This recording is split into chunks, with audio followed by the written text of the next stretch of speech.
ఈ ముచ్చట నేను ఎన్నోసార్లు చెప్పాను. ఎక్స్పెక్టేషన్ వర్సెస్ రియాలిటీ ఏ రకంగా ఉంటుంది అని చెప్పి నేను చెప్పిన. ఇగో చూడు friends, over 3 lakh people have joined the organization.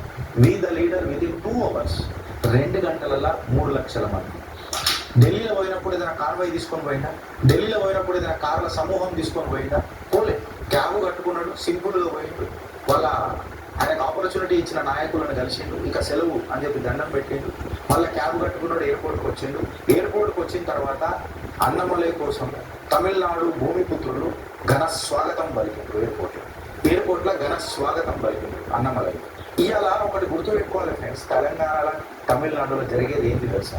ఇదైతే కమలం పువ్వును లేపుదామని చెప్పి ఎవరైతే లేపుతూ పోయినప్పుడు చూడు, ఈ కమలం పువ్వు మీద ఈ నలుగురు కూర్చొని ఉంటారు. ఇప్పుడు దాన్ని పొంగబెడితేనే ఉన్నారు, కమలం పువ్వుని భూస్థాపితం చేస్తూనే ఉన్నారు. ఇది ఆంధ్రాల, తెలంగాణల, తమిళనాడు నిలువెత్తు సాక్షి. ఆ నలుగురు కరెక్టా రాంగ్? ఎక్స్పెక్టేషన్ ఇది ఉంటుంది మనందరిది. నువ్వు ఈ జాగాలు ఉన్నావు, ఓ కార్యకర్త, నువ్వు ఈ జాగాలు ఉన్నావు. ఈ జాగాలుండి నువ్వు లేపనికి ప్రయత్నం చేసినావు కమల్ పువ్వుని. కమాల్ హే అని చెప్పినావు. కాకపోతే ఎగిరం లేని పీనుగులు మోసేటోళ్ళ మీద ఎరిగినట్టు ఈ నలుగురు ఎప్పుడు కూడా కమలం పువ్వును భూస్థాపితం చేసుకుంటూనే వచ్చారు. ఈ రాజకీయము అధిష్టానానికి అర్థమవుతుందా, లేకపోతే అధిష్టానానికి కూడా అహంకారం లేచిందా అనేది ఇవాళ ఆలోచన, ఆవేదన.